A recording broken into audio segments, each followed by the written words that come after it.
Good morning बच्चों। तो class 10th के मैथ में आज हम लोग निर्देशांक ज्यामिति के अंतर्गत एक्सरसाइज 7.1 में आगे के प्रश्नों को देखेंगे। हम लोग पिछले क्लास में इसके क्वेश्चन नंबर 6 तक पढ़ चुके थे। आज हम लोग इसका क्वेश्चन नंबर 7 देखेंगे। क्वेश्चन नंबर 7 कहता है कि एक्स अक्ष पर वह बिंदु ज्ञात कीजिए जो 2-5 और -2 9 से समदूरस्थ हैं। तो सबसे पहले बच्चों आपको यहां यह देखना है कि x अक्ष पर कोई भी बिंदु जो होगा उसका y निर्देशांक 0 होगा। तो आप जब x अक्ष का कोई बिंदु मानेंगे तो उसको x0 के रूप क्या मानेंगे। तो हम लिखते हैं कि माना कि x अक्ष का बिंदु P x0 दिए गए बिंदुओं a 2-5 एवं b -2 9 से समदूरस्थ हैं। तो आपको x अक्ष के बिंदु को मानना है P, उसका निर्देशांक मानना है x0 क्योंकि इसका y निर्देशांक 0 होगा क्योंकि यह x अक्ष का बिंदु। और फिर दिया गया जो बिंदु था उसको a और b से हम सूचित करेंगे। तो दिए गए बिंदु a और उसका जो निर्देशांक प्रश्न में दिया गया था सो, और b से जो है दूसरे बिंदु का निर्देशांक सूचित करते हुए यह मानेंगे कि P जो था वह A और B से समदूरस्थ है और ऐसा आपको प्रश्न में दिया गया। तो P बिंदु से A और B की दूरी बराबर है। समदूरस्थ का मतलब कि उनकी दूरियां बराबर है। तो P से A की दूरी का मतलब PA और P से B की दूरी का मतलब PB। तो PA बराबर PB आपको प्रश्न में दिया गया है। तो जब PA बराबर PB होगा या PA स्क्वायर बराबर PB स्क्वायर होगा। आप इस तरह के सवालों में स्क्वायर कर लेंगे दोनों तरफ। क्यों? क्योंकि जो आपका दूरी सूत्र है वह अंडर रूट है और दूरी सूत्र अंडर रूट होने के कारण जब स्क्वायर कर देंगे दोनों साइड में तो दोनों तरफ का जो दूरी सूत्र का रूट वाला पार्ट है वो रूट खत्म हो जाएगा और आपका कैलकुलेशन आसान हो जाएगा। अब आपको हमने दूरी सूत्र में बतलाया था कि या तो आप लिखेंगे रूट अंडर x2 - x1 का whole square plus y2 - y1 का होल स्क्वायर, या उसी को हम लिख सकते हैं x1 - x2 का whole square plus y1 - y2 का होल स्क्वायर। तो हमको यहां पर कैलकुलेशन में सुविधा के लिए हम यहां पर इसमें से इसको माइनस कर रहे हैं। तो x - 2 का होल स्क्वायर प्लस 0 और ये माइनस माइनस प्लस 5 का स्क्वायर, ये हो जाएगा आपका PA की दूरी। PA स्क्वायर बराबर, ये PA बराबर अंडर रूट होता था तो स्क्वायर करेंगे तो ये रूट हट गया। उसी तरह PB जब निकालेंगे तो रूट हटने के बाद ये इसके बीच की दूरी हो जाएगी x + 2 का स्क्वायर अब प्लस 0 - 9 का स्क्वायर। अब ये जो है a - b के होल स्क्वायर के रूप में हो गया। तो a square - 2ab + b square, तो ये हो जाएगा x स्क्वायर - 4x + 2 का स्क्वायर 4, और ये आपका जो है 5 का स्क्वायर 25। उसी प्रकार इसको a + b के होल स्क्वायर पर तोड़ेंगे तो a square plus 2 × x × 2, 2ab में 2 दूना 4x अब प्लस 2 का स्क्वायर 4 अब प्लस -9 का स्क्वायर, ये 81 आ जाएगा। तो ये x स्क्वायर और x स्क्वायर ये कैंसिल हो जाएगा क्योंकि जब हम इसको इस साइड लाएंगे एक तरफ तो x स्क्वायर - x स्क्वायर होगा। तो अब यहां पर -4x और इधर +4x, तो ये -4x को भी दूसरे साइड में ले जाएंगे ताकि दोनों प्लस में हो जाए। और यहां पर हो गया 25 × 4 = 29 और यहाँ 81 × 4 = 85 जो प्लस में था उसको हम इधर इस साइड में ले आएंगे तो -85 हो जाएगा।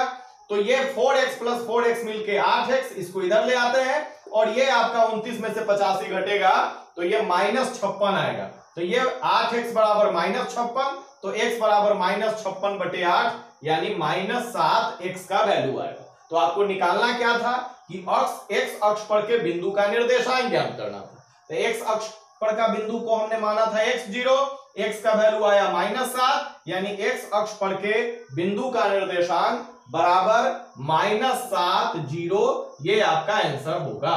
ये आपका क्वेश्चन नंबर 7 आपका बन गया। अब क्वेश्चन नंबर 8 क्या कहता है? क्वेश्चन नंबर 8 कहता है y का वह मान ज्ञात कीजिए जिसके लिए बिंदु 2 - 3 और q 10y के बीच की दूरी 10 मात्रक है। तो y का मान निकालना है और आपको यह दिया गया है कि p और q के बीच की दूरी 10 मात्रक है। तो दिया गया है p और q बिंदुओं का निर्देशांक क्रमशः 2 - 3 एवं 10y है और प्रश्न से PQ बराबर 10 मात्रक दिया गया है। तो जैसा कि आपको पहले बतलाए थे, ये दूरी सूत्र का प्रयोग करना है, इसलिए स्क्वायर कर दें ताकि आपका कैलकुलेशन आसान हो जाए, अंडर रूट का काम खत्म हो जाए। तो पी क्यू बराबर 10, यानी कि पी क्यू स्क्वायर बराबर 10 का स्क्वायर 100। और पी क्यू कैसे निकालते हैं, पहले की तरफ फिर निकालते हैं। 10 - 2 का स्क्वायर प्लस वाई प्लस 3 का स्क्वायर बराबर 100। ये 10 - 2 यानी 8 का square plus a plus b का होल स्क्वायर में y square plus 6y plus b का स्क्वायर 9 बराबर 100। ये हुआ वाई स्क्वायर प्लस 6y, और ये आपका हो गया 8 का स्क्वायर 64, 64 प्लस 9 73 बराबर 100। और जब इस साइड आएगा 100 तो -100 हो जाएगा अब प्लस 73, तो -100 प्लस 73 मिलके हो गया -27। तो आपका आ गया वाई स्क्वायर प्लस 6y -27 बराबर 0। इसको आप दोनों तरह से हल कर सकते हैं। आप लोग गुणनखंड तरीका से हमने यहां पर हल किया है। ये जो है मिडिल टर्म को तोड़ेंगे इस प्रकार, तो ये 9 - 3 बराबर 6 होगा। तो एक बार इसको जो है ये y + 9 होगा, y - 3 होगा।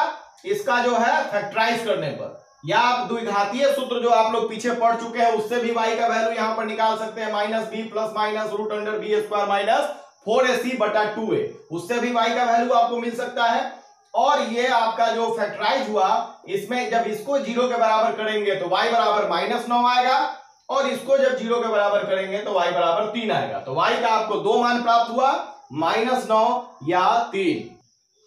अब प्रश्न संख्या 9, जिसमें कहता है कि यदि Q 0, 1 बिंदुओं P 5 - 3 और R x 6 से समदूरस्थ है तो x के मान ज्ञात कीजिए और दूरियां QR और PR भी ज्ञात कीजिए।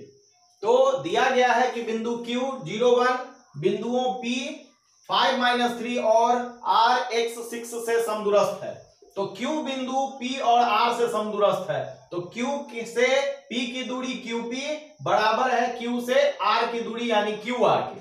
तो जब QP बराबर QR या QP स्क्वायर बराबर QR स्क्वायर होगा, और दूरी सूत्र का प्रयोग करेंगे QP निकालने के लिए, तो ये क्या होगा 5 - 0 का स्क्वायर प्लस -3 - 1 का स्क्वायर बराबर, फिर जब आप QR स्क्वायर निकालेंगे तो यहां से x - 0 का स्क्वायर प्लस 6 - 1 का स्क्वायर, ये आपका QR स्क्वायर दूरी होगा। स्क्वायर करने से रूट हट गया है। अब यहाँ 5 का स्क्वायर 25, ये हो जाएगा -3 - 1 मिलके -4, इसका स्क्वायर 16, ये आपका x स्क्वायर। आइए 6 - 1 गया 5 का स्क्वायर 25, ये आपका दोनों तरफ 25 है, एक तरफ आएगा तो 25 - 25 यानी कट जाएगा, तो x स्क्वायर बराबर 16। तो x बराबर होगा प्लस माइनस √16, और 16 का वर्गमूल 4 आता है। तो x का आपको दो वैल्यू मिला +-4, ये एक आंसर है आपका। तो जो आपका r का निर्देशांक था, जो x का वैल्यू 2 वैल्यू आया है, तो r का निर्देशांक होगा 4, 6 या -4, 6। तो x का दो वैल्यू के कारण r के निर्देशांक भी 2 होंगे। अब आपको QR और PR का मान निकालना है, तो जब r का निर्देशांक 4, 6 लेंगे तब QR क्या होगा, तब आपका QR होगा यहां पे 4 लेना है, तो 4 - 0 का स्क्वायर प्लस 6 - 1 का स्क्वायर का अंडर रूट दूरी सूत्र से। तो ये आपका 4 का स्क्वायर 16 प्लस 6 - 1 5 का स्क्वायर 25, 25 प्लस 16 √41 QR का वैल्यू आएगा। अब जब PR का मान निकालेंगे, जब R का मान 4, 6 है, तो ये आपका PR बराबर क्या होगा, यहां पर लेना है क्या 4 लेना है, तो 4 - 5 का स्क्वायर प्लस यहां 6 माइनस प्लस यानी 6 + 3 का स्क्वायर। 4 में से 5 घटेगा तो -1 का स्क्वायर प्लस 6 + 3 यानी 9 का स्क्वायर। -1 का स्क्वायर 1 प्लस 9 का स्क्वायर 81, यानी PR बराबर आएगा √82। अब दूसरा बार में r के निर्देशांक को क्या लेंगे, -4, 6 लेंगे, दूसरा वाला r का निर्देशांक लेंगे। इस स्थिति में QR निकालेंगे, तो यहां पर -4 - 0 का स्क्वायर प्लस 6 - 1 का स्क्वायर। तो ये आपका -4 का स्क्वायर 16 प्लस ये 5 का स्क्वायर 25 √41, यानी दोनों स्थिति में आपका QR का मान सेम आता है √41। अब PR निकालेंगे, जब आपका r का निर्देशांक -4, 6 है, तो -4 - 5 का स्क्वायर होगा और प्लस ये 6 अब प्लस 3 का स्क्वायर होगा। पी आर निकाल रहे हैं हम लोग, तो ये आपका -9 का स्क्वायर प्लस 6 प्लस 3 9 का स्क्वायर, ये आपका जो है माइनस का स्क्वायर भी प्लस होता है, यानी 81 अब प्लस 81 जोड़ के जो है ये आएगा आपको कितना 2 162 आएगा। लेकिन हम इसको लिख रहे हैं 81 प्लस 81 2 गुना 81, ताकि 81 का वर्गमूल सीधे बाहर आ जाए 9 और ये रूट के अंदर 2 रह जाए, तो पी आर बराबर 9√2 आएगा। यानी पी आर का वैल्यू दोनों स्थितियों में चेंज कर रहा है, एक बार में √82 एक बार में 9√2। अब इसका प्रश्न संख्या 10 है, लास्ट प्रश्न है इसका कि x और y में एक ऐसा संबंध ज्ञात कीजिए कि बिंदु x y बिंदुओं 3 6 और -3 4 से समदूरस्थ हो। तो माना कि बिंदु p x y बिंदु a 3 6 एवं बिंदु b -3 4 से समदूरस्थ है। जब भी आपको कोई बिंदु का यह लेटर नहीं दिया रहेगा, यानी किस बिंदु इस निर्देशांक को किस बिंदु के द्वारा व्यक्त किया गया है वह यदि नहीं दिया रहेगा, तो आप प्रश्न के शुरू में ही उसको आप कैपिटल लेटर से उन बिंदुओं को जरूर मान लेंगे। जैसे कि यहां पर हमने x y को p बिंदु से और यहां पर 3 6 और -3 4 को क्रमशः a और b से सूचित किया, यह हमको मान लेना है। तो दिया गया है कि यह जो है इन दोनों बिंदुओं से समदूरस्थ है, यानी pa बराबर pb आपको दिया गया है। तो pa बराबर pb यानी pa स्क्वायर बराबर pb स्क्वायर भी होगा। तो दूरी सूत्र का प्रयोग करेंगे और स्क्वायर करने पर रूट हटेगा, तो pa जो है फिर हम इस साइड से ही इसको हम दूरी निकाल रहे हैं, क्योंकि हम दोनों तरह का फॉर्मूला का प्रयोग कर सकते हैं। तो यहाँ x -3 का स्क्वायर प्लस y -6 का स्क्वायर बराबर जब pb निकालेंगे तो फिर ये उसी प्रकार से x + 3 का स्क्वायर प्लस y -4 का स्क्वायर होगा। अब आप a - b का होल स्क्वायर का फॉर्मूला पर तोड़िए, a square -2ab + b square, फिर इसको a - b के फॉर्मूला पर तोड़िए, a square -2ab + b square, इसको a + b के फॉर्मूला पर तोड़िए, a square + 2ab + b square, और ये आपका a - b के फॉर्मूला पर टूट जाएगा, a - b के होल स्क्वायर के फॉर्मूले पर। अब जब x स्क्वायर दोनों तरफ है, x स्क्वायर इस साइड आएगा तो ये माइनस में आएगा तो ये कटेगा, फिर आपका y स्क्वायर वाला भी एक साइड जाएगा तो y स्क्वायर -y स्क्वायर ये वाला कट जाएगा। अब यहाँ पर 36 + 9 ये आप जोड़ेंगे तो ये आएगा 45 इस साइड में, और यहाँ पर जो कांस्टेंट टर्म है 16 + 9 ये 25 है, उसको भी इस साइड ले आइए तो -25 यहाँ पर होगा। अब लाइक टर्म्स को एक तरफ ले जाएं, एक जाति वाले को, तो यहां पर पहले से 6x था, यहां से इस साइड गया आपका -6x, तो यह भी +6x हो गया। यहां पर आपका जो है -12y इस साइड जाएगा तो प्लस में 12y, और पहले से यहां पर -8y है। अब यहां पर क्या बचा आपको 6x + 6x 12x, अब प्लस 12 में से 8 गया 4y, और इधर 45 - 25 घटने पर 20 आता है। अब आप क्या करते हैं कि यहां पर लिखेंगे 12x + 4y, इधर आएगा आपको 20, और इसको जब पलट लेते हैं तो ये आपको प्राप्त हो जाएगा। अब यहां पर 4 आप कॉमन ले लीजिएगा तो 3x, यहां पर +y बराबर 20, तो 4 20 के बटा में जाएगा तो 5 बार कटेगा, तो ये 3x + y बराबर 5, या इसी को आप इस रूप में भी लिख सकते हैं कि 3x + y - 5 बराबर 0। तो ये दोनों जो है किसी भी को भी आप उत्तर के रूप में लिख सकते हैं। यह x और y में अभिष्ट संबंध है जो आपको इसका उत्तर है। अब इसी के साथ आपका एक्सरसाइज 7.1 समाप्त हुआ। आपका जो नेक्स्ट चैप्टर है 7.2, उस चैप्टर को बनाने के लिए आपको कुछ सूत्र जानने आवश्यक है। वो सूत्र आपको हम आज के क्लास में ही एक्सप्लेन कर देते हैं, और वहां पर हम इसका प्रयोग हम लोग अगले एक्सरसाइज में करेंगे। ये हमको अगला एक्सरसाइज के लिए जो सूत्र जरूरी है वह सूत्र है विभाजन सूत्र। आप ध्यान से समझेंगे विभाजन सूत्र को।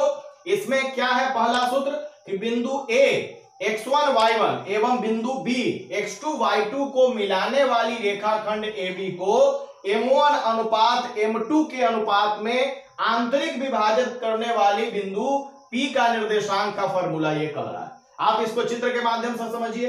A बिंदु है x1 y1, B बिंदु है x2 y2, और इसको जब हम मिला देंगे तो यह रेखाखंड आपको प्राप्त होगा क्या चीज AB।